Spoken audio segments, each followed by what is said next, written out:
Hello, नमस्कार. मी रेश्मा तुमचं सर्वांचं माझ्या यूट्यूब चॅनलमध्ये मनापासून स्वागत करते.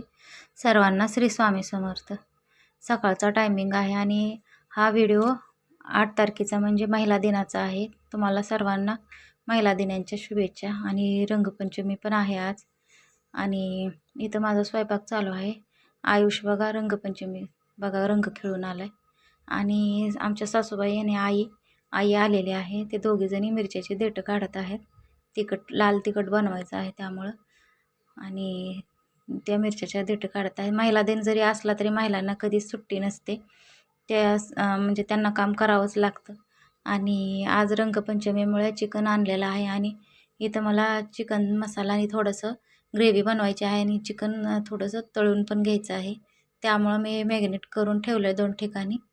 आणि हे वेगळं आणि हे वेगळं. हे आता आपल्याला चिकन हे तळून घ्यायचं आहे त्यामुळं ह्याचं वेगळं बनवायचं आहे आणि हे वेगळं बनवायचं आहे. आणि आता हे मिक्स करत आहे. आता ह्याला आपल्याला मी आयताच पुडा घालते कॉर्नफ्लॉवरचं. हे पूर्ण मिक्स असतं ते आयतच. तेच पावडर आणून हे मिक्स करते. आयुष बसलाय माझ्या मदतीला. हे मी त्यात पावडर टाकून घेतले सगळे. त्याला मी आधी हळद आणि अद्रक लसणाची पेस्ट लावलेली आहे आणि किंचितभर मीठ टाकलेलं आहे, कारण ह्या पावडरमध्ये थोडंसं मीठ असतं त्यामुळे. आणि नंतर हे एक अंडं फोडून टाकले त्याच्यात, म्हणजे त्याला चांगलं कोटिंग होतं अंड्यामुळे आणि चव पण खूप छान येते. त्यामुळं अंडं टाकावं लागतं एक आणि खायला पण खूप भारी लागतं. आता ही व्यवस्थित मिक्स करून घ्यायचं आणि याला पूर्ण सगळं असं व्यवस्थित मिक्स झालं पाहिजे.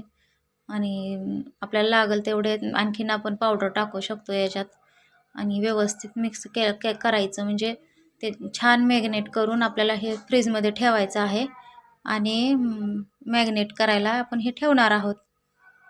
आता मी हे सगळं पूर्ण मॅग्नेट करून हे दिवसभर ठेवलं आहे. आणि आता आपल्याला हे जे चिकन मसाला म्हणजे चिकनची थोडीशी ग्रेव्ही बनवायची आहे, त्याच्यासाठी मी खोबरं भाजून घेतलं. खोबरं व्यवस्थित काढून घेतलं मिक्सरमध्ये आणि कांदाही आपला परतून घेत आहे. कांदा पण व्यवस्थित भाजून घ्यायचा. असं लाल होईपर्यंत आपण कांदा भाजणार आहोत, म्हणजे व्यवस्थित त्याचा पूर्ण कच्चेपणा गेला पाहिजे. आणि कांदा आणि खोबऱ्याची पेस्ट बनवली आहे. आता कढईत तेल टाकून त्यात मी कांद्याची पेस्टच टाकली. आणि ही कांद्याची पेस्ट आपण व्यवस्थित परतून घ्यायची. ही जरा तेलात टाकल्यानंतर थोडीशी उडते, तडतड करते, म्हणजे अंगावर येते. आणि हे व्यवस्थित परतून घेतल्यानंतर आपण त्याच्यामध्ये व्यवस्थित आता हे परतत आले आणि ह्यात आता आपण खोबऱ्याची पेस्ट टाकणार आहोत.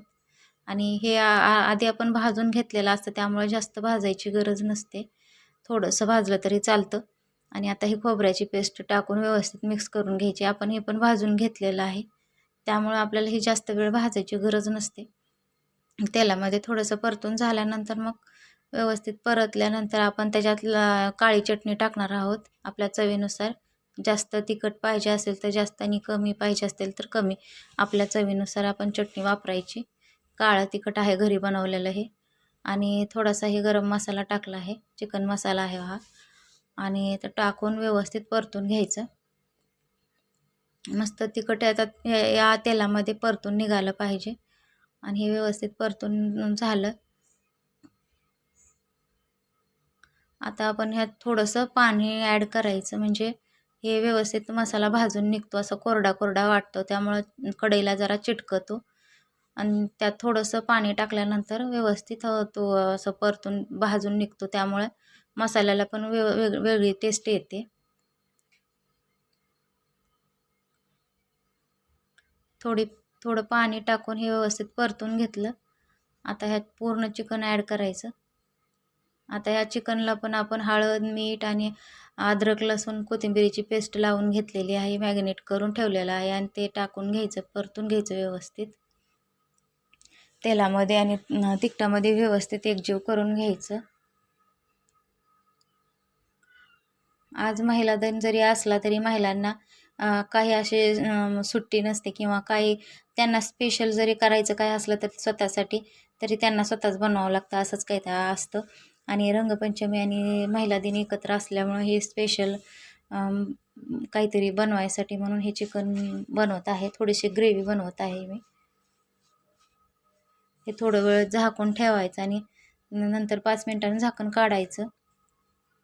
वाफेवर थोडंसं परतल्यानंतर ते हलवून घ्यायचं आणि ते परतल्यानंतर आपल्याला जेवढं पाहिजे तेवढं आपण पाणी ॲड करायचं. जास्त पण आपल्याला पाणी ॲड करायचं नाही. आपल्याला ग्रेव्ही अशी जास्त बनवायची नाही, दाटसर बनवायची थोडीशी. म्हणजे त्या थोडीशी त्याची चव, मसाल्याची चव आपल्याला जाणवेल असं पाणी आपण ॲड करायचं. जास्त पण मी पाणी ॲड करत नाही. भाजी शिजायला पण पाणी लागतं म्हणून हे चिकन शिजण्यापुरतं पाणी लागतंच. त्यामुळे असं थोडंसं पाणी चिकन बुडेपर्यंत टाकलं. आता हे व्यवस्थित मिक्स करून घेतलं आणि आपल्याला हे व्यवस्थित झाकून घ्यायचं आहे. मी सुरुवातीला त्याच्यामध्ये मीठ टाकलेलं आहे. तरी पण आपण नंतर चेक करायचं की आपल्याला ह्यात मीठ कमी आहे का जास्त आहे, आणि पाहिजे तर आपण वरून पण नंतर मीठ टाकू शकतो. मी थोडंसं मीठ ॲड केलं आहे, थोडंसं कमी वाटत होतं म्हणून. आता व्यवस्थित हलवून घ्यायचं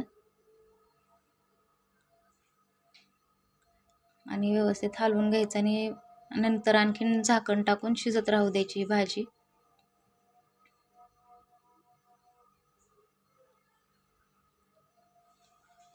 आता हे 15 मिनटासाठी तरी आपण हे शिजू दिली. आता ही शिजून रेडी आहे आणि बघा हे चिकनची भाजी आपली रेडी झाली आहे. हा संध्याकाळचा टायमिंग आहे आणि आता हे आपण जे मॅग्नेट करून ठेवलेलं चिकन होतं जे तळण्यासाठी, ते मी ह्या कढईत तेल टाकले आणि ते तळून घ्यायचं आहे मला. तेवढं लागेल तेवढं मी तेल वापरत आहे याला. नंतर हे तेल जास्त उपयोगात येत नाही आपल्याला, ते नंतर वापरू पण वाटत नाही कशाला, त्यामुळे. आणि हे चिकन मॅग्नेट करून जे ठेवलं होतं ते मी फ्रीजमध्ये ठेवलं होतं. आणि आता मी हे तेल गरम झालं आणि तेलामध्ये हे एक एक पीस टाकत आहे आणि आपल्याला हे व्यवस्थित तळून घ्यायचं. म्हणजे कुरकुरीत जोपर्यंत होत नाही तोपर्यंत तळून घ्यायचं. म्हणजे वरून कुरकुरीत होतं आणि मधून सॉफ्ट होतं, चवीला पण खूप छान लागतं. हे असं व्यवस्थित तळू द्यायचं आणि नंतर हे असे पलटी मारून आणखीन व्यवस्थित 2-4 वेळेस असं आपण तेलात असं पलटी मारून घ्यायचं आणि व्यवस्थित तळायचं. आणि ह्याचा कलर चेंज होतो आणि कलर चेंज झाल्यानंतर आपण हे तळल्यानंतर आपण हे तेलाच्या बाहेर काढायचं. तर ह्याचा कलर चेंज झाला आहे, मी हे बाहेर काढून घेते. हे चवीला पण खूप छान लागतं आणि मुलांना पण खायला खूप आवडतं. आणि हे असं रेडी झाले. आता हे मुलं सॉससोबत खातात, त्यांना हे चिकन सॉससोबत खायला खूप आवडतं. आता हे गरमागरम सॉससोबत मुलांना हे खायला दिलं. आणि व्हिडिओ आवडला असेल तर लाईक, शेअर, सबस्क्राईब करा. सर्वांचे मनापासून धन्यवाद.